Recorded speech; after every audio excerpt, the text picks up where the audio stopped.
천지사 나를 지키네. 온 세상 날 버려도 주 예수 안 버려 끝까지 나를 돌아보시니. 주는 저 산 밑에 백합 빛나는 새벽별 이 땅 위에 비길 것이 없도다.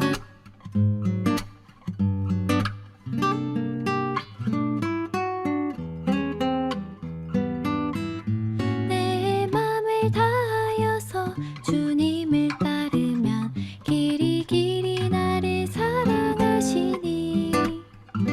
물풀이 두렵지 않고 장검도 겁없네. 주는 높은 산성 내 방패시라. 내 영혼 먹이시는 그 은혜 누리고 나 친히 주를 뵙기 원하네.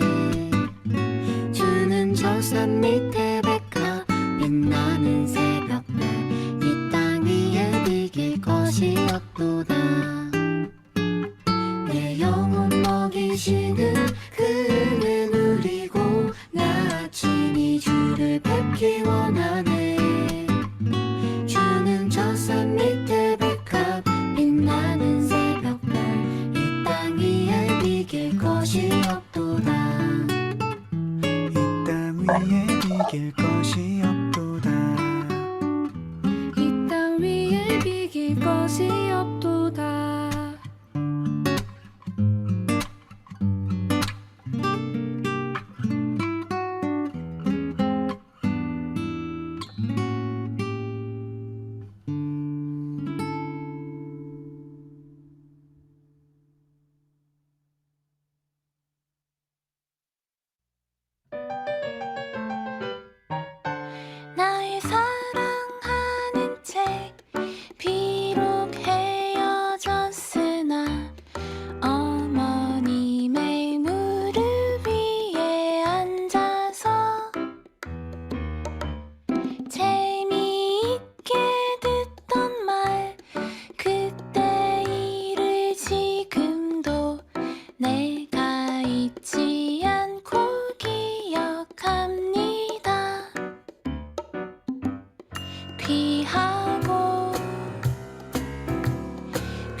반갑습니다. 신호식입니다. 제 이야기 들리시나요?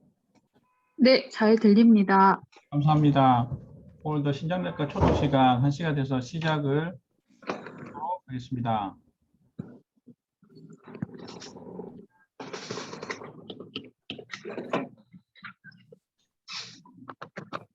오늘 순서는 우리 전임희 선생님 세 분이 발표해 주시겠습니다. 첫 번째로는 페리토나이티스 처방에 관련해서 이낙연 선생님, 그 다음에 두 번째로는 신장내과 의사에 있어서 초음파 김영현 선생님 발표해 주시고, 그 다음에 리빙 키드니 도너 관련해서는 허수정 선생님이 발표해 주시겠습니다. 먼저 이낙연 선생님께서 페리토니얼 다이리시스 처방 관련해서 KSN 22에 있었던 내용을 중심으로 정리해 주시겠습니다. 부탁드립니다. 네, 초독 발표 시작하겠습니다. 금일 초독의 주제는 2022년 KSN 학회에서 국민건강보험 일산병원의 장태익 선생님께서 발표해 주신 프리스크라이빙 PD입니다. 간단한 내용이지만 병원에서 혈액투석 처방은 자주 하나 복막투석을 시작하는 환자도 많이 없고 처음 처방을 해본 적은 한 번도 없어서 준비해 보았습니다. 투석을 처음 시작할 때 혈액투석과 복막투석 중 한 가지 방법을 선택할 수 있습니다. 각각의 방법 모두 장단점을 가지고 있기 때문에 환자의 라이프 스타일, 환자나 보호자의 니즈 등을 고려하여 선택하여야 하며 복막투석의 경우 다음과 같은 요소들을 고려하여야 합니다. 혈액투석의 경우 주 2, 3회 4시간씩 대부분의 환자들에게 비슷한 방식으로 처방되지만 복막투석의 경우 환자의 잔여 신기능, 라이프 스타일에 따라 처방이 매우 다양할 수 있습니다. 복막투석은 가정에서 이루어지기 때문에 환자 및 보호자와 충분한 의논을 통해 결정되어야 합니다. 이상적인 복막투석 대상자는 자신을 잘 돌볼 수 있는 사람이어야 한다는 점인데 이외의 특성으로는 잔여 신기능이 남아있고 복부수술 과거력이 없으며 지시사항을 이해하고 의사소통할 수 있는 사람일수록 좋습니다. 또한 육체적으로 절차를 수행하는 데 어려움이 없으며 공급품을 보관하고 교환을 수행하기에 적합한 환경을 가진 사람일수록 좋습니다. 복막투석 처방의 구성 요소에는 양식, 목표 KT/V 유래야, 교환 횟수와 같은 전달 전략, 한 해 여가 목표 및 목표 체중, 투석액의 종류 등이 포함됩니다. 뒤에서 하나씩 자세히 살펴보도록 하겠습니다. 먼저 투석 양식입니다. 기계 사용 유무에 따른 투석 방법과 간헐적 또는 지속적 투석 요법 등이 있으며 환자의 라이프 스타일에 가장 잘 맞는 양식을 선택해야 합니다. CAPD에서는 하루 3, 4차례 투석액 교환이 이루어지며 대개 1.5에서 2.5리터를 복강으로 주입합니다. 낮에는 투석액을 4시간에서 6시간 동안 저류시키고 야간에는 8시간에서 9시간 정도 저류시킵니다. 복막 투과도가 많이 증가된 경우 잦은 투석액 교환이 필요하므로 저류 시간이 짧은 자동 복막 투석을 고려해야 합니다. APD에서는 기계에 의하여 투석액 교환이 자동으로 이루어지며 8시간 내지 12시간 동안에 밤 동안 짧은 간격으로 여러 번 반복해서 투석액을 교환할 수 있으며 낮 동안에 투석액 교환을 없앨 수도 있으므로 환자의 삶의 질을 향상시킬 수 있습니다. APD는 낮 동안 복강 내 투석액의 저류 유무에 따라 CCPD와 NIPD로 나누어집니다. 또한 주입된 투석액을 충분히 배액시키지 않고 투석액의 일부가 복강 내 저류된 상태에서 다시 주입하는 APD 방법을 타이달 PD라고 합니다. KT/V 유래하는 투석의 적절도를 평가하는 지표 중 하나로 CAPD 환자에 대한 연구에 따르면 KT/V가 1.7 미만일 경우 요독 증상 증가, 영양 부족 및 빈혈과 관련이 있으며 대부분의 환자에서 1.7보다 훨씬 높은 KT/V가 추가적인 임상적 이점을 제공하지 않는 것으로 알려져 2005년과 2006년 사이에 ISPD와 KDOQI 가이드라인 모두 1.7 이상의 KT/V를 권장했습니다. 하지만 KT/V는 숫자값에서 환자 중심 접근 방식으로 발전했습니다. 2020년 업데이트된 ISPD 가이드라인에서는 특정 KT/V에 대한 치료를 권장하지 않으며 여러 가지 복합적인 요인들로 결정되는 환자의 웰빙을 총체적으로 살피는 것으로 중심이 변화했습니다. 최적의 투석량은 요독 증상을 조절하고 최적의 미네랄 대사, 전해질값 및 체액 균형을 유지하기에 충분해야 하며 이를 평가할 때는 KT/V뿐만 아니라 환자의 웰빙, 체액 상태 및 영양 상태를 고려하여야 합니다. 복막 투석을 처방할 때 교환 횟수를 KT/V를 이용하여 결정할 수 있습니다. 토탈 KT/V는 페리토니얼 KT/V와 잔여 신기능이 있는 경우에는 레날 KT/V의 합으로 구해지며 다음과 같은 공식을 통해 얻을 수 있습니다. 다음 장에서 환자의 케이스를 통해 이를 실제로 적용시켜 보도록 하겠습니다. 복막 투석을 처음 시작하게 된 50세 남자의 케이스입니다. 이 사진은 실제 KSN 강의에서 가져온 사진으로 일산병원에서는 도관 삽입 후 투석 시작이 다음과 같은 스케줄로 진행된다고 합니다. 대략 2주간 입원을 하게 되며 도관을 삽입하고 2박 3일 동안 ABR을 시행합니다. 이후 POD 891부터 볼륨 익스체인지를 점차 늘리며 밤 동안에 원사이클 PD를 시행하고 2주 후 퇴원하게 됩니다. 환자의 데일리 유린 볼륨 1리터, 체중은 63.5kg라고 가정하고 복막 투석 처방을 해보겠습니다. 초기 처방을 할 때는 요소가 복막 투석액에서 완전히 평형을 이루고 있다고 가정하고 진행해 보겠습니다. 앞에서 본 공식대로 계산을 해보면 환자의 위클리 레날 KT/V는 0.8이므로 우선 처음에 타겟 KT/V를 1.7이라고 가정했을 때 필요한 드레인드 볼륨이 5리터임을 알 수 있습니다. 또한 복막 투석 초기 교환 횟수는 레날 KT/V를 기준으로 다음과 같이 결정할 수 있는데 앞서 살펴본 케이스의 경우 레날 KT/V 0.8로 다음과 같이 시작을 고려해 볼 수 있습니다. 복막 투석 환자가 혈액 투석 환자보다 잔여 신기능이 더 잘 보존되는 장점이 있기는 하지만 대개 투석 기간이 경과함에 따라 잔여 신기능은 감소를 보이게 됩니다.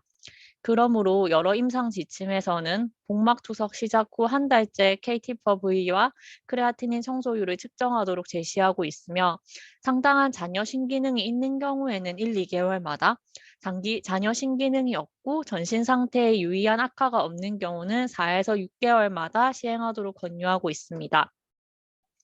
1년 뒤 앞서 살펴본 환자의 유린량이 하루 600ml로 감소하였고 KT/V를 1.7로 할 때는 다음과 같은 계산 과정에 따라 약 7리터의 배출된 투석액이 필요함을 알 수 있습니다. 같은 환자의 케이스로 시간이 지나 소변량이 감소하게 될 경우 데일리 레날 KT/V 또한 감소하므로 이후에는 복막 투석량을 증가시켜야 합니다. 잔존 신기능을 상실한 경우 투석량을 증가시켜 잔존 신기능 상실에 대한 처방을 조정하지 않으면 복막 투석 효율의 저하가 없음에도 불구하고 투석 부족으로 이어질 수 있습니다. 해당 주입할 투석액의 양은 다음과 같은 것들을 고려하여 결정할 수 있습니다. 주입하는 양은 결정할 수 있으나 드레인되는 양은 환자의 복막 투과도 등에 따라 달라지게 되고 드레인되는 양이 솔루트 클리어런스를 결정하게 되므로 볼륨량은 드레인 아웃되는 볼륨을 기준으로 생각합니다. 볼륨은 체구에 따라 1.5에서 2.5리터 정도에서 선택할 수 있는데 바디 서페이스 아레아 1당 1.25에서 1.5리터 정도가 톨러러블 합니다. 하지만 이는 환자마다 큰 차이가 있기 때문에 비교적 적은 용량으로 시작하여 톨러러블 하다면 조금씩 볼륨을 올리는 것이 일반적입니다. 마지막으로 복막 투석액의 토니시티는 필요한 울트라 필트레이션에 따라 결정할 수 있습니다. 울트라 필트레이션은 유볼레미아를 유지하고 체액 가부화를 예방하는 것을 목표로 합니다. 체액 가부화는 심혈관계 합병증과 밀접한 연관이 있고 최종적으로는 심혈관계 사망 위험을 높일 수 있으며 유럽의 임상 지침에서는 복막 투석에 의한 울트라 필트레이션 양과 소변량을 합한 총 수분 제거량이 하루 1리터가 넘을 것을 권유하고 있습니다. CAPD 환자의 주간 체류의 경우 1.5% 또는 2.5% 포도당으로 투석을 시작하며 야간 체류의 경우 2.5% 또는 아이코덱스트린 용액을 사용합니다. APD의 경우 초기 처방은 환자의 체적 상태와 잔여 신기능 여부에 따라 달라질 수 있습니다. 모든 사람이 앞서 보여드린 그림과 같은 넷 UF를 가진다면 처방이 심플하겠지만 개개인의 복막 투과도에 따라 이는 달라지므로 투석을 처방할 때는 환자의 복막 투과도 또한 고려해야 합니다. 이는 최근 아침 초독 등에서 여러 차례 다루어진 부분으로 넘어가도록 하겠습니다. 썸머리입니다. 복막 투석을 처방할 때는 환자의 라이프 스타일, 선호도 등을 고려하여 CAPD와 APD 중 한 가지 방법으로 결정할 수 있으며 잔여 신기능에 따라 교환 횟수를 결정하고 일회 주입량은 최고를 고려하여 결정하여야 합니다. 또한 투석액의 토니시티는 울트라 필트레이션에 따라 결정하며 개개인의 복막 투과도를 고려하여야 하고 투석을 진행하는 동안 잔여 신기능 감소에 항상 유의해야 합니다. 마지막으로 2020년 ISPD 가이드라인에서 이야기했다시피 타겟 스몰 솔루트 클리어런스에 집착하기보다는 이제는 환자를 전체적으로 살펴보며 처방을 조정하는 것이 필요할 것으로 생각됩니다. 이상입니다. 감사합니다. 네, 잘 발표해 주셔서 감사합니다.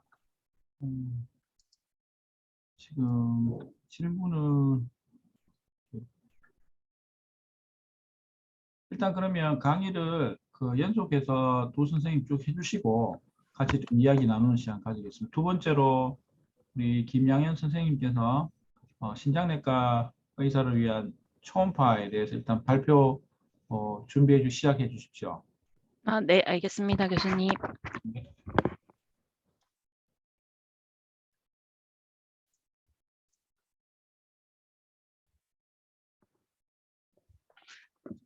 네, 시작하겠습니다. 전임이 김양현입니다. KSN 2022에서 마지막 날 들었던 강의 중에 뉴필드 인 네프롤로지라는 주제로 AVF 초음파와 키드니 초음파, ICU 케어, 온코 네프롤로지가 있었습니다. 그중 신장 초음파의 표준 영상에 대한 내용이 도움이 돼서 준비를 해보았습니다. 안에 사진은 다 가져오진 못해서 초음파 학회 사진을 같이 첨부를 좀 했습니다. 신장 초음파의 목적은 종괴의 유무를 발견하고 감별하는 것, 그리고 수신증 여부를 확인하는 것, 신장의 크기와 혈류, 형태학적 변화 및 에코를 평가하여 실질 질환의 여부를 판정하는 것입니다. 신장 초음파의 장점으로 신독성이 있는 조영제를 사용하지 않고 평가할 수 있고 실시간 영상 확인이 가능하고 도플러 검사로 혈류 평가에 용이하다는 것이 있습니다. 그리고 단점으로 검사자에 대한 의존성이 큰 주관적인 검사이기 때문에 신장에서 위양성 병변을 만들 가능성이 있기 때문에 주의해야 합니다.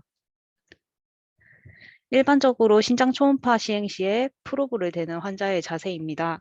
엎드려서 양측 옆구리 부위에서 콩팥을 관찰이 가능하고 오른쪽 콩팥은 좌측으로 누운 자세, 왼쪽 콩팥은 우측으로 누운 자세에서 검사할 수 있습니다.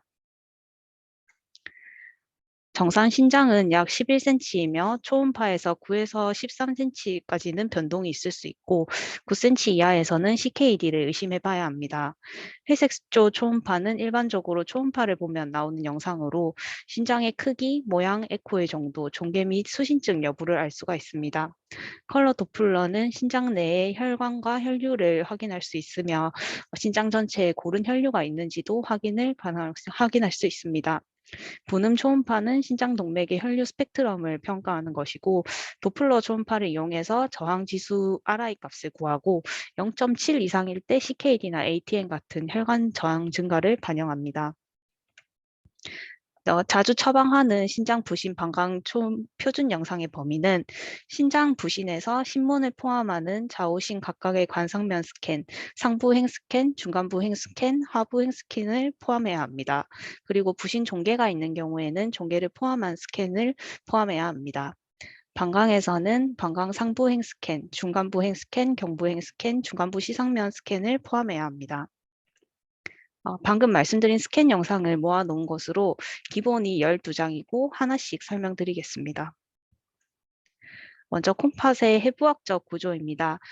레날 캡슐이 겉을 싸고 있으며 바깥이 코르텍스, 안쪽이 메듈라로 이루어져 있고 컬룸과 피라미드가 있습니다. 가운데에 레날 펠비스가 관찰이 됩니다.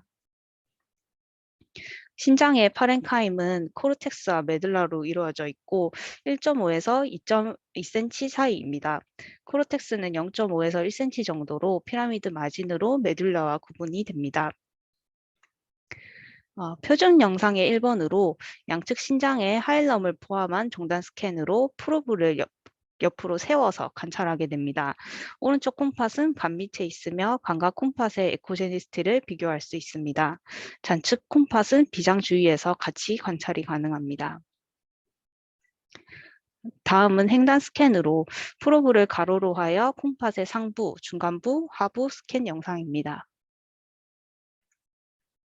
다음은 부신의 해부학적 구조로 후복막강에 존재하고 있으며 오른쪽 부신은 우측 콩팥의 오퍼폴과 IVC 사이, 왼쪽 부신은 좌측 콩팥의 어퍼폴과 에이올타, 췌장 꼬리 쪽에 존재합니다. 초음파 영상에서 보면 우측 부신을 관찰하려면 간 우엽과 신장의 위쪽, IVC 사이 공간을 스캔해야 하고 좌측 부신은 비장 배측과 좌측 신장의 위쪽, 췌장 미부 배측과 비정맥석을 접하는 사이를 스캔해서 부신을 찾아볼 수가 있습니다. 다음은 방광의 해부학적 구조로 초음파를 볼 때 방광 부위만 보고 지나칠 수가 있는데 요광구, 삼각부, 내요도구, 전립선도 관찰이 가능합니다. 방광은 위쪽 중단부 경부를 가로로 스캔을 하고 중간부의 종단 스캔도 필요합니다. 이제 초음파를 촬영하게 되면 판독 소견서를 작성해야 하고 판독 소견서에서는 다음과 같은 내용이 필수입니다. 신장 부신에서는 신장 실질의 에코, 신장의 크기, 국소 병변, 수신증 유무, 부신 이상의 유무에 대한 내용을 포함해야 하고 방광에서는 방광벽 비후 여부, 방광 종계 유무, 방광 결석 유무를 포함하고 이상 소견이 있을 시에는 그에 대해서 상세하게 기술해야 합니다. 다음은 낭성 종계 진단과 감별입니다. 초음파에서 진단과 감별이 가능한 병변들에 대해서 설명을 드릴 텐데 낭성 종계는 흔하게 관찰이 되고 단순 낭종은 둥글거나 타원형의 종계로 외연이 명확하고 스무스하며 내부 음영이 없고 후방 음영 증가를 보입니다. 첨부한 사진은 그냥 단순 심플 시스트에 대한 내용입니다. 그리고 합병 낭종은 단순 낭종에서 인펙션이나 헤모리지가 생기는 경우로 외벽이 두꺼워지거나 격벽이 생기거나 석회화가 되거나 내부에 결절이 생기거나 내부의 감쇄가 증가하거나 조양 증강이 되는 등의 여러 가지 소견으로 나타날 수가 있습니다. 그래서 이와 같은 합병 낭종들은 시스틱 레날셀 칼시노마와 구분이 쉽지 않기 때문에 임상적으로 중요합니다.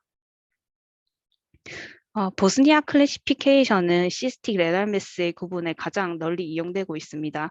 CT를 기초로 한 분류법이지만 초음파에서도 같이 활용할 수가 있고 5그룹으로 나누고 1은 단순 낭종, 2는 미들리 컴플리케이티드 비나인 시스트로 인핸스 되지 않는 얇은 격벽이 몇 개 있거나 호모지너스한 하이 어테뉴잉 매스가 3cm 이하인 타입이 있습니다. 이 1, 2는 observation을 하도록 합니다. 그리고 2F는 moderately complicated cystic mass로 septum이 2보다는 조금 더 두꺼우나 enhancing이 되지 않고 non-enhancing hyperattenuating mass가 3cm 이상으로 2F는 주기적인 추적 관찰이 필요합니다. 그리고 enhancing이 되는 3와 4는 적극적인 검사가 필요합니다. 고형성 종계 감별 진단에도 이런 초음파가 도움이 되는데 혈관 지방종은 초음파상 고에코를 보이고 CT와 MRI상에서 특징적인 펫을 확인할 수 있어 진단할 수가 있습니다. 그리고 RCC의 경우에는 초음파상에서 고에코를 보일 수는 있는데 초음파상 AML만큼 높은 에코를 보이지 않고 내부의 시스트나 저음량의 종양 주위의 둘레, 하이퍼에큐빔 등이 있어 감별할 수가 있습니다. 이외에 다른 종계는 초음파나 CT, MR로도 감별이 쉽지 않은 경우가 많습니다. 따라서 초음파는 이미징 오브 초이스이며 다음과 같은 세 그룹으로 나눠서 감별 진단을 해야 됩니다.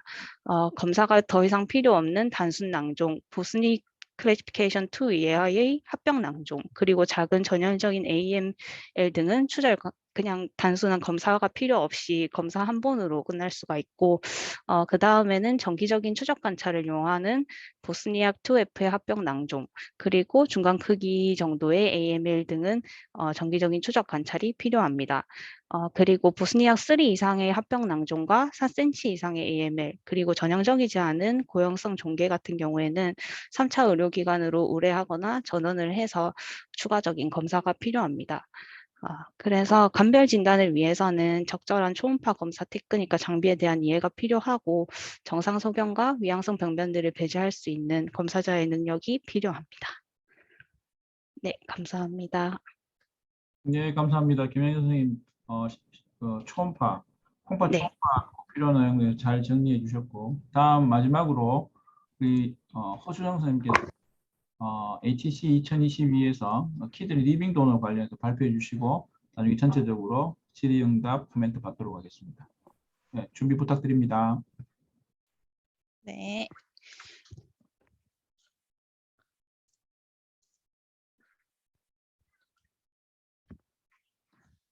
네, 허수정입니다. 이제 발표 시작하겠습니다. 저는 미국 이식학회를 다녀왔고, 이제 거기서 여러 강의들 중에서 이제 키드니 리빙 도너에 대한 강의들이 몇 가지가 있어서 그것에 대해서 좀 준비를 했습니다. 여러 강의들이 있었는데 이제 그 중에 제가 3가지가 이제 인상이 깊어서 준비를 했고 이 3가지가 각 강의 주제 제목입니다. 보시면 첫 번째는 최근에 이제 미국을 포함해서 오비즈 환자들이 많고 그러면 그런 캔디데이트에게 과연 살을 어떻게 빼고 관리를 해서 이제 네프렉토미를 할 수 있게끔 할 것인가에 대한 하나의 주제였고 두 번째는 도네이션 후에 그 도너의 GFR 디클라인이랑 CKD-ESRD의 트렌드는 어떻게 되는 것인가에 대한 내용이었고 세 번째는 도네이션 후에 그럼 이런 환자들에게서 일반적인 우리가 정의하는 그 GFR 이쿠에이션이나 CKD 스테이징을 똑같이 적용할 수 있는가에 대한 주제였습니다. 간단하게 준비를 했습니다. 첫 번째는 이제 오비즈에 대한 문제고 최근에 오비즈 환자들이 많이 늘고 있고 미국에서도 이제 이런 환자들에게 도너 환자들이 늘면서 이런 환자들에 대한 이제 연구가 몇 가지 이루어지고 있다고 합니다. 사실 보면은 당연한 얘기기는 한데 첫 번째는 이제 혈압 네프렉토미 후에 오비즈 환자가 non-오비즈 환자에 비해서 혈압이 2배 정도 리스크가 높고 당뇨도 3에서 5% 정도 높다고 되어 있고 실제로 20년간의 ESRD 리스크도 non-오비즈 환자에 비해서 오비즈 환자가 1.56배 정도 리스크가 높다고 되어 있습니다. 그리고 모탈리티 또한 1.32배 정도 올라간다고 되어 있어서 실제로 네프렉토미 전에 이러한 비만에 대한 관리가 필요할 것이라고 생각이 됩니다. 그러면 생각할 수 있는 게 이제 라이프스타일 모디피케이션을 해야 되고 근데 그것만으로는 이제 적합하지 않는 경우가 많아서 그 다음에 생각할 수 있는 게 메디케이션이랑 베리아트릭 서저리입니다.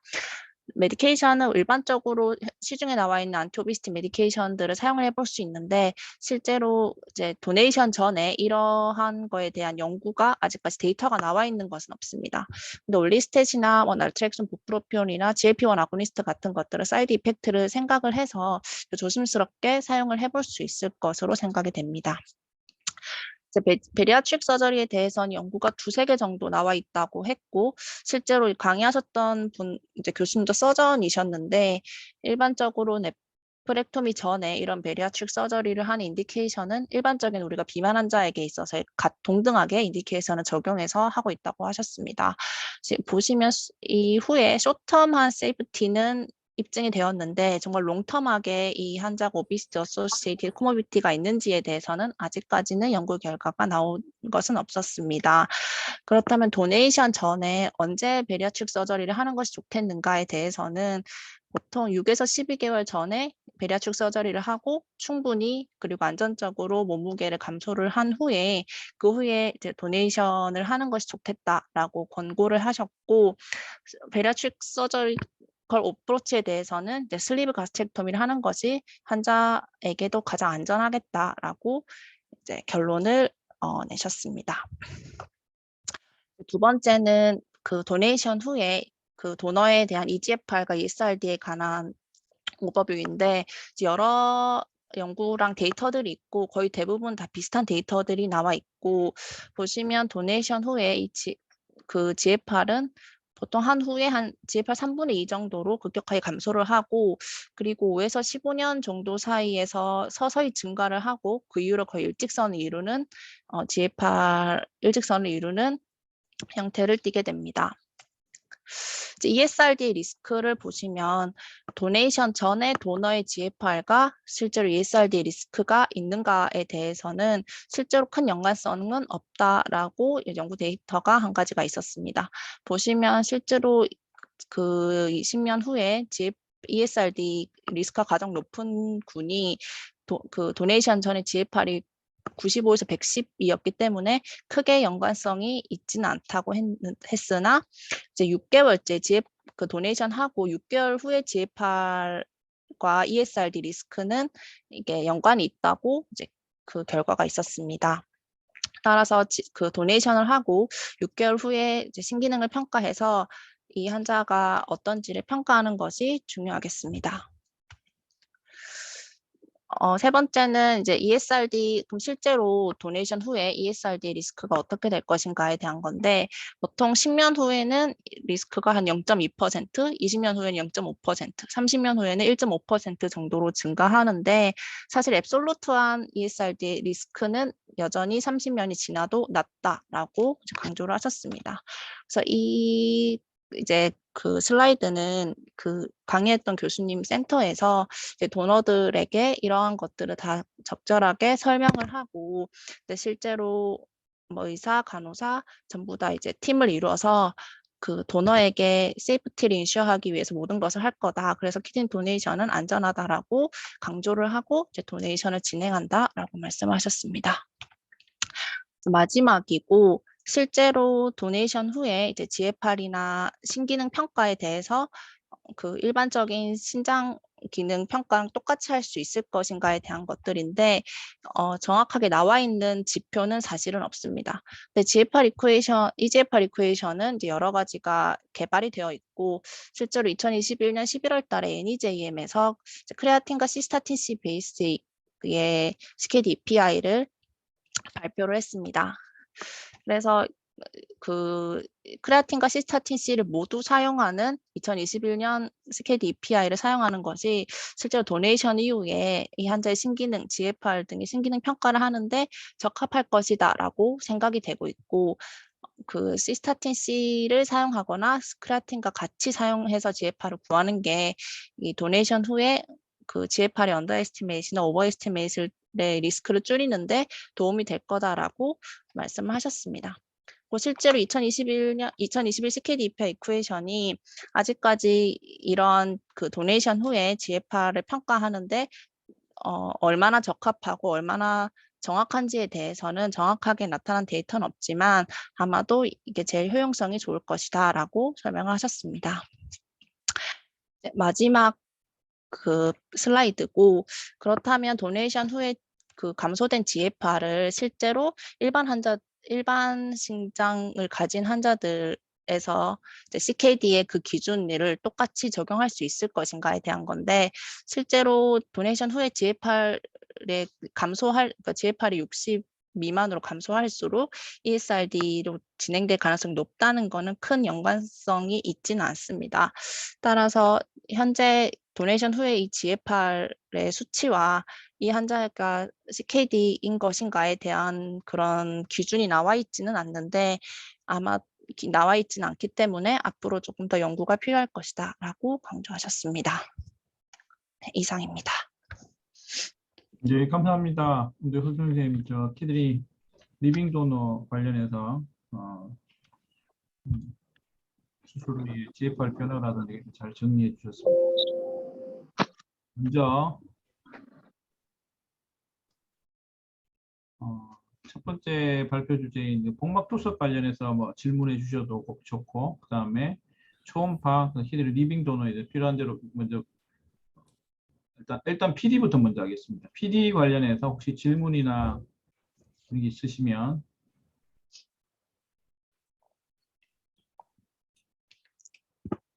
우리 병원에 그 KT-POV 구하는 그 EMR 그 양식 있잖아요. 네네네. 여기서 구하는 값하고 인터넷에서 이제 수업 적절도 구하는 그 자동 계산기 이런 걸 비교해서 한번 해본 적이 있는데 아무리도 안 맞는 거예요. 그래서 수기로 해봐도 안 맞아. 그래서 저게 우리 EMR에 이게 수식이 제대로 들어가 있는지 한번 나중에 살펴봐야 안 되겠나 싶은 생각이 듭니다. 질문이라기보다는 좀 챙겨봐야 될 부분입니다. 그게. 예. 혈액 추적은 안 해봤는데 복막 추적 얼마 전에 내 거 추적할 때 한번 다시 한번 계산을 해봤는데 안 맞더라고요. 아, 그래서 어디가 문제가 있는지 아무튼 좀 봐야 되겠습니다. 예. PD 처방 관련해서 질문이나 정현숙 교수님 혹시 코멘트 있으시면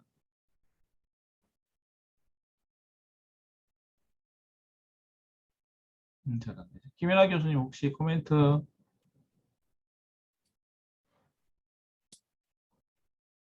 지금 안 계시죠? 안 계시네요. 계시나요? 아, 교수님, 저는 따로 코멘트는 없고, 한번 복막투석 펫 테스트랑 적절도 그거 한번 확인해 보겠습니다. 예. 감사합니다. 네. 그럼 코멘트를 할까? 아까 이낙연 선생님 잘 얘기하셨는데 이게 스몰 솔루트 클리어런스에 너무 집착하지 말라고 한 게 참 맞는 것 같아요. 그게 결국은 서로게이트 마크일 뿐이기 때문에 전체로 웰한지 이제 알아보는 그게 평가라는 게 중요할 것 같고, 그렇다고 해서 이제 1.7이라는 그 수치 자체가 무의미하다는 건 아니고요. 너무 거기에 매달리지 말라는 그런 의미입니다. 그래서 오해 없으시기 바랍니다. 참고로 지금 우리나라 같은 경우는 한 2000년대 초반까지만 하더라도 ESRD 모달리티 중에 혈액투석, 복막투석 이식이 있으면 그래도 복막투석이 한 20% 금방 많이 유지를 했습니다. 근데 지금 점차 줄어들어 가지고 지금 한 5% 내입니다. 엄청 줄어들었고 지금 이 코로나 상황 지나면서 진짜 혈액투석 환자들이 코로나 인펙션이 되고 투석할 곳을 찾지 못하는 이런 상황들이 발생하면서 이제 복막투석에 눈을 돌리는 게 좀 많아지고 있습니다. 그래서 복막투석 관련한 재택 치료 관련해서 시범사업 진행이 됐고 아마 본사업으로 보고서는 제출이 됐고 본사업으로 갈 거는 꼭 처리될 것 같은데 아마 된다 하면은 매달 상담료를 받을 수 있는 부분에 일단은 복지부에 제한한 상태입니다. 일단 현재 상황에서는 의료비도 그렇고 재난 상황에서 그렇고 일단 복막 투석을 조금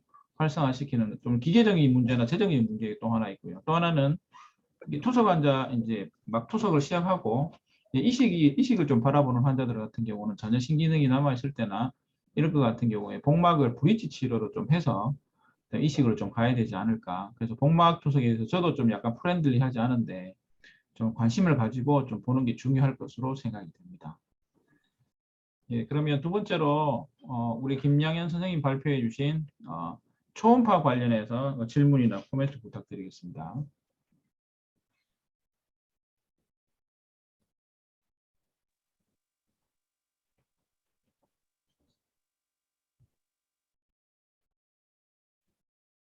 김학 교수님 혹시 저 코멘트 있으시면 보순약 2F로 리딩된 거는 사실 잘 못 보겠더라고요. 예. 애매하면 내가 라디올로지스트 같으면 2F로 조금 애매하면은 좀 뭐랄까 좀 안전하게 판독하려고 2F로 줄 것 같은데 별로 없어요. 혹시 왜 그럴까? 혹시 실제로 적어서 그럴까? 모르겠네요. 그치. 안 그러면 보통 이제 적어주는 게 그냥 recommend CT 이래 적어주든지 대부분 좀 경막이 진다든지 좀 애매하면은 그냥 CT recommend 하는 걸로 아마 마무리를 하는 판독은 자주 본 것 같습니다. 그렇죠. 예. 김혜진 어떠세요?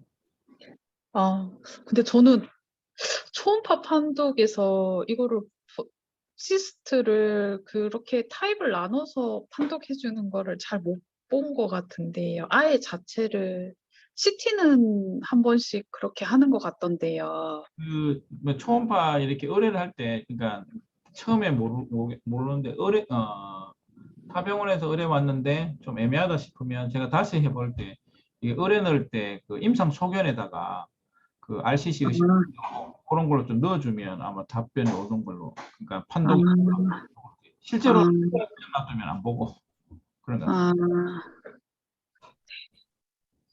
근데 결국은 그 초음파에서 애매하면 그냥 못 두잖아요.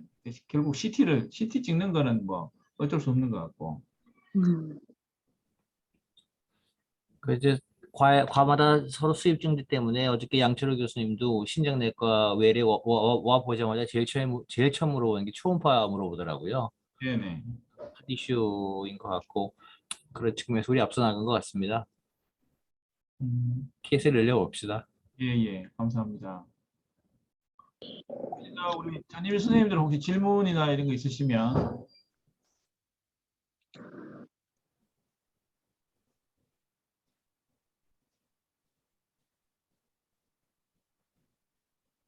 뭐 최소한 저희들 이제 초음파 저도 뭐 아주 자세히 잘 보는 편은 아닌데 저희들 일단은 보통 콩팥 기능이 감소돼 특히 이식 환자는 마찬가지인데 최소한 수신증 연무에 대한 판단만 해도 굉장히 큰 것 같고요. 그 다음에 신앙 같은 경우에 왔을 때 뭐 당뇨나 이런 경우는 좀 다르긴 하지만 원인 모르게 콩팥 기능이 감소돼 있을 때 아까 우리 김양 선생님 이야기해 주셨듯이 크기 자체가 할 때 9cm 미만인지 좀 짜부러들어 있는지 코텍스 메달라 경계가 없어지면서 그럴 경우에는 일단 만성 콩팥병 내지는 ESRD에 대한 판단들은 꼭 자연스럽게 할 수 있어서 초음파를 이렇게 좀 친하게 좀 지내는 것들이 실제로 임상 판단되는데 굉장히 빠르고 좋을 것 같습니다.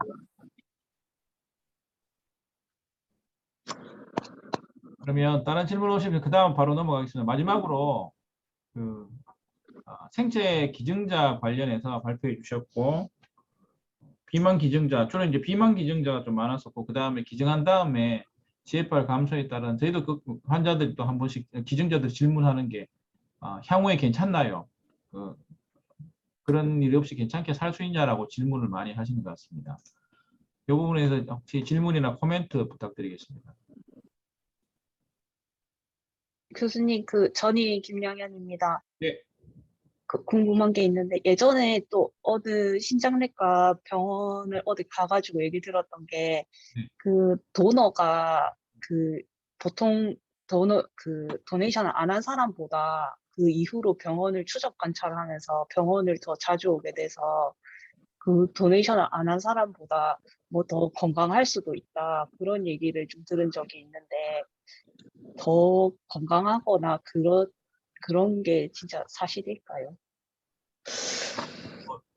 그런 문헌은 못 찾아봤는데 그런 설은 그런 게 있는 것 같습니다. 근데 특히 우리나라 상황 같은 경우에 생체 기증자들을 정기적으로 팔로우하는 병원이 그렇게 많지 않은 걸로 알고 있습니다. 예전에 서울의 신촌 세브란스 병원의 비뇨의학과 교수님으로 생각되는데 그분 말씀 따르면 환자 보내놓고 다른 데서 관심이 없어서 본인이 직접 환자를 팔로우를 시킨답니다.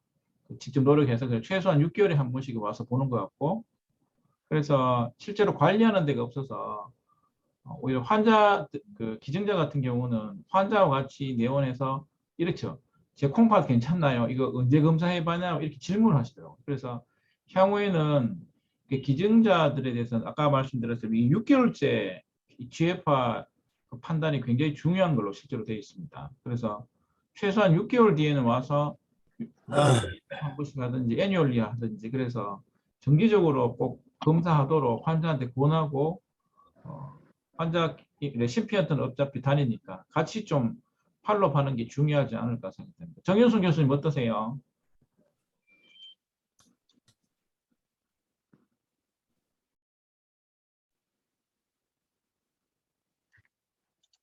목소리가 안 들립니다, 교수님. 죄송합니다. 네, 들립니다. 이제 그걸 위기를 기회로 전환시키는 캐릭터가 있는 사람에게는 아까 김양현 쌤 말한 그게 맞을 것 같고요. 위기를 포기로 받아들이는 사람은 결국은 예후가 안 좋기 때문에 우리가 해야 될 일은 끊임없이 환자를 리크루팅 하려고 애써야 된다고 저는 개인적으로 생각합니다. 그 다음에 베리애트릭 서저리 굉장히 좀 흥미로웠는데요. 베리애트릭 서저리까지 해가지고 와 하나 싶은 생각이 들기는 하는데 꽤 괜찮은 아이디어인 것 같기도 합니다. 왜냐하면 정말로 살 빼가지고 어제 정동환 선생님 그 강의했을 때 그 2주 만에 뭐 10몇 킬로 뺀 환자 이야기를 했었잖아요. 근데 그 사람들 결국은 나중에 다시 살이 찌기 때문에 그 오비시티가 심한 경우에 그 베리애트릭 서저리 괜찮은 것 같고, 저도 환자 지금 한번 CKD에 3명을 베리애트릭 서저리를 했거든요. 근데 한 명은 지금 한 4년 됐나? 하여튼 그렇는데 다시 살이 조금씩 찌고는 있는데 진짜 크레아티닌이 눈곱만치 계속 떨어지더라고요. 그 환자가 메리놀 병원 다니다가 너무 자기에 대해서 해주는 게 없다 이래갖고 오기는 왔는데 진짜 해줄 게 없더라고요. 그래서 제가 진짜 해줄 게 없어서 거기서 해줄 게 없다라고 말한 것 같다. 근데 내가 하나만 더 덧붙이면 당신 위 축소술 한번 해봐라. 이렇게 해가지고 했었거든요. 근데 지금 진짜 조금씩 떨어져가지고 처음에 왔을 때 1.85 뭐 이랬는데 지금 얼마 전에 왔는데 1.4 이 정도로 떨어졌더라고요. 그리고 그 환자 같은 경우는 진짜 요단백도 없는데 그 컨트랙티드 키드니가 있으면서 그 하이퍼텐션도 별로 안 심한 거예요. 그러니까 어떤 리스크 팩터도 없을 때 한번 해볼 만하지 않나 그런 생각이 듭니다. 네. 그리고 하나만 더 말씀드리면 김영현 쌤 아까 초음파 이야기했잖아요. 그 초음파 판독지에 판독하고 그다음에 사진이 비유가 반드시 들어가야 되는 거 있거든요. 키드니 초음파 할 때. 네. 아까 발표했었어요. 사령번호 50로에 발표 안 했습니다. 그거 한번 공부해가지고요. 네. 어떤 뭐 롱기튜디나 비유 뭐 이게 뭐 있거든요. 컴포넌트가. 예, 그거는 앞에 발표했습니다. 그거 좀 정리해가지고 우리 실제로 외래에서 판독 넣고 그 비유 반드시 포함되게 사용할 수 있도록 뭐 코팅을 한 개 하든지 해가지고 저희 초음파 기계 옆에 하나 달아놓든지 아니면 외래에 좀 뿌려주세요. 초음파 영상 찍을 때 참조하게. 네. 그러네요. 고맙습니다. 예, 감사합니다.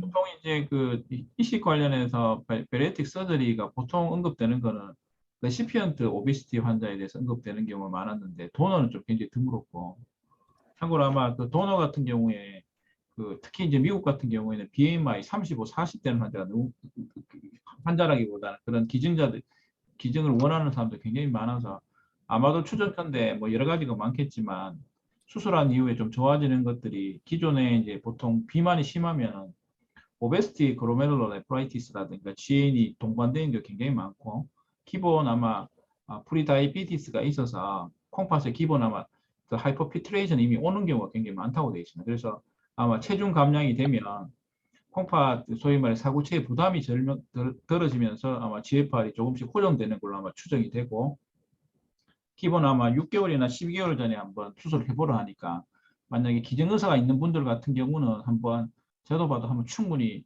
흥미로운 수술을 추천해 볼 만하다고 개인적으로 생각이 됩니다. 그리고 이박 교수님 혹시 코멘트 있으시면. 코멘트는 없는데, 그러면 오비시티 치료하고 나서 타겟 실제로 도네이션을 할 수 있는 타겟이 제한된 수치가 있나요?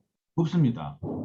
따로 없고, 보통은 이제 레시피언트 기준으로 따지면 레시피언트는 보통 뭐 센터마다 다른데 어떤 데는 BMI 30 넘으면 안 해주고 막 이래서 보통 마지노선 아마 잡는 게 35 넘으면 수술하고 와서 뭐 아니면 빼든지 해서 한 30 정도만 맞춰도 미국에서는 보통 이제 수술을 받도록 하는데, 아마 그 도너 같은 경우도 아마 추정컨대 그 정도로 최소한 BMI 30은 맞춰야 되지 않을까라고 추정합니다. 네, 저도 30 맞습니다. 30. 30, 뭐 맞춘다면 30으로 맞춰야 될 것 같긴 해요. 네. 최소 30은. 30. 그리고 아까 결국에 이제 도네이션 한 다음에 다들 이제 고민하는 게 이게 보면은 초반에 워낙 GFR이 급격히 떨어지거든요. 그래서 기증하고 와서 이제 환자들이 깜짝깜짝 놀라죠, 기증자들이. 근데 통상 회복된다고 확인하는데 절대적인 렐러티브 리스크는 굉장히 낮긴 하지만 여전히 그 ESRD로 갈 수 있는 게 일부 데이터나 자마나 이런 데서 보면 조금 높은 걸로 돼 있고 결국은 제 생각에 기증자들 같은 경우는 어제 그 양철호 교수님 말씀하신 거지 그거는 조금 다른 이야기긴 한데 예를 들어서 뭐 혈뇨가 나온다든지 알포 그러니까 기본 그러니까 유전 질환이 있는 레시피언트 환자의 뭐 도너라든지 그러니까 그 소위 말하는 형제나 이런 계통 경우 다른 기저질환이 숨어 있지 않는지 잘 살펴봐야 될 것 같고 일례로 이제 그 세계 최초로 그때 이식했던 그 쌍둥이 같은 경우도 나중엔 결국 그 아마 형인지 동생인지가 25년 그러니까 몇 년 지나서 결국은 ESRD 와서 이제 결국 투석을 하게 됐거든요. 그래서 그때 기억에 이종수 교수님 말씀도 아주 마음에 와닿던데 최고의 선택이다 최악의 선택이 결국은 주는 사람 뭐 당연히 쌍둥이니까 HLA 타이핑도 안 되던 시절에 아주 타겟팅 잘해서 성공을 했는데 결국은 주는 사람도 분명히 기저질환이 있었을 걸로 추정을 하고 근데 이제 하고 나서 이제 투석하게 됐으니까 결국은 GFR도 논하는 게 주는 사람이 혹시나 다른 질환이 숨어 있지 않은지에 대한 잘 보고 진행하는 게 좋지 않을까. 그런 괜찮다 하면은 다른 게 없으면 아마 좀 시간이 지나더라도 GFR 보통 70선에서 왔다 갔다 하니까 아마 평생을 살아가는데 크게 지장이 없지 않을까라고 생각이 됩니다. 김연아 교수님 어떠세요? 저는 이게 그 생체 이식 하신 분 저는 제 외래 팔로우하는 분이 몇 분 안 되셔서 도너를 오게 하려고 매번 설명을 잘 드리는데 도너분이 오질 않으셔요. 다 두 분 다 어머니한테 주고 아버님한테 주고 한 아들 자녀분인데 오지를 않으시더라고요. 그래서 팔로우를 지금 못하고 있고 최근 들어서 그 다른 병원 서울에서 그러니까 이식을 하고 한 10년 정도 됐는데 심기능이 좀 나빠졌다 이렇게 얘기를 듣고 오시는 분이 한 두세 분 계시거든요. 근데 다행히 다 기저질환이 없고 소변 검사에 이상이 없는 상태에서 크레아틴이 딱 어퍼노말 1.3에서 1.4 사이 정도로 유지가 되기는 하는데 어쨌든 이렇게 이제 검진해서 이상이 있다고 해서 이제 오시는 분들이 한 분씩 있으셔가지고 이제 이게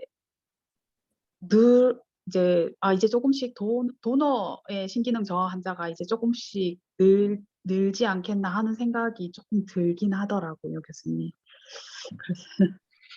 개인적으로는 지금 저희 센터 같은 경우 그걸 설명을 안 하는데 만약에 생체 같은 경우는 아예 그냥 뭐 프로토콜을 안 만들더라도 저희들이 포지션에서 설명하거나 이제 의사 대면하면 설명을 할 때 기증한 이후에는 뭐 예를 들어서 6개월에 한 번씩 오셔야 됩니다라든지 그거를 그냥 도장을 확 받고 말로라도 그래서 루틴으로 팔로업을 좀 하는 게 그 도너 보호를 위해서도 좀 필요하지 않을까 개인적으로 생각이 듭니다.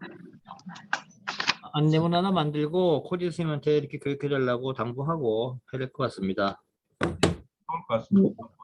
필요할 것 같습니다. 이게 오라고 해도 그러니까 외래 예약 날짜를 잡아줘도 안 오시더라고요. 결국은 초반에 첫 스타트를 끊을 때 그냥 딱 그러니까 당연한 것처럼 그 6개월 그거를 뭐 초반에는 예를 들어서 우리 이식 레시피언트 같은 경우 초반에 자주 오듯이 뭐 도너 같은 경우는 뭐 자주는 안 되더라도 수술 직후에 뭐 1개월에 한 번, 뭐 그다음 3개월 뒤 6개월, 1369 뭐 10일 한다든지 그거는 저희도 제가 한번 찾아보겠습니다. 팔로우 할 수 있는 방법은.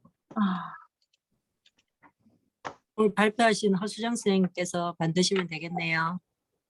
선생님 안내문. 한번 좀 찾아서 만들어 주세요.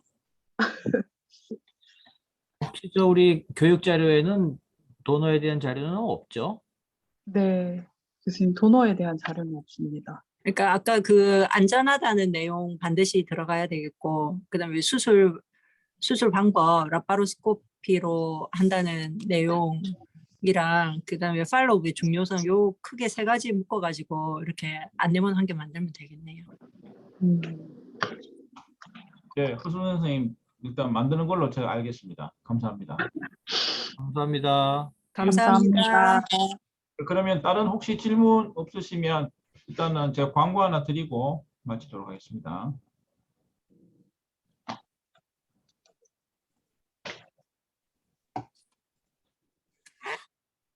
네, 이거 보이시죠? 지금 오늘까지 안 6월 보입니다. 끝났고 이제 6월 24일 신기도 안 보여요. 안 보이세요?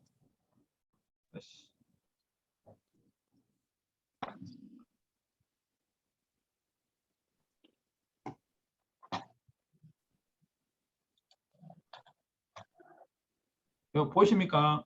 예. 네, 보입니다.